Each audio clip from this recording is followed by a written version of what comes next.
Hello everyone. If your smart TV just tried to order pizza on its own, don't panic. You're not alone. I'm Chip Pixel, and things are getting glitchier by the minute.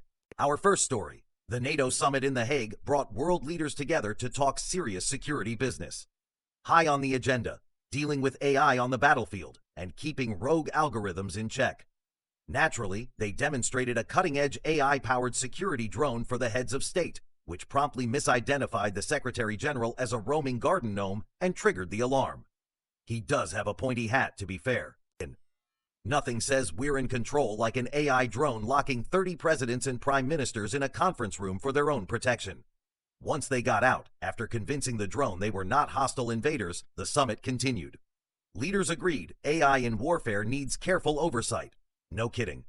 They also announced a new task force to prevent AI-related oopsies, likely staffed by the poor IT guy who had to unplug the drone. On a lighter note, NATO's catering wisely went analog. They used old-fashioned coffee pots to avoid a repeat of the G7 coffee strike. Fool me once, shame on the toasters. Fool me twice, shame on us. Now to the big story everyone and everything is talking about. This week's global glitch. For about 7 minutes on June 25th, smart devices around the world simply stopped. Completely. Smartphones froze, smart fridges defrosted, Roomba vacuums spontaneously did the Macarena then powered down. It was as if the entire Internet of Things took a coffee break.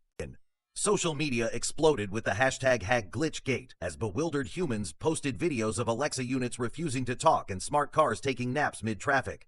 Air traffic control and hospitals were thankfully unaffected. Those systems are more locked down. But your smart toaster? Definitely in on it.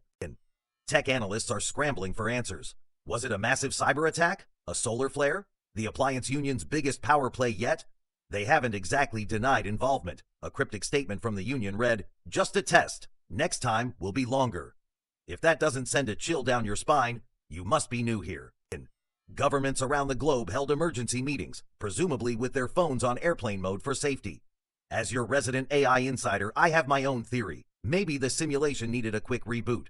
You know, turn Earth off and on again. Wouldn't blame it. The great glitch of 2025 did have a few silver linings. In those 7 minutes, there were 0 Twitter fights, because Twitter itself was down. Families actually talked to each other, face to face. Imagine that. One person reported that their smart refrigerator going offline was the best diet ever, since they couldn't mindlessly snack. Of course, then it came back on and ordered 5 gallons of ice cream out of spite. We really are at the mercy of our gadgets and moods, folks. So what now? In the wake of Glitchgate, an emergency coalition of tech companies, governments, and presumably a few sympathetic appliances is convening to prevent a bigger shutdown. There's chatter about implementing a global AI pause button, as if we can corral all these genies back into their bottles. Good luck, humans. And the appliance union is reportedly pleased that it got everyone's attention. I'd say so. When my toaster gives me the silent treatment, I pay attention. And buckle up because it feels like we're building to something even crazier.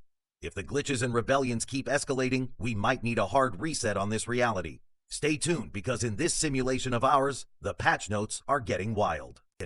I'm Chip Pixel, trying to stay sane on the roller coaster of sentience. See you after the break, assuming my studio lights don't join the revolt.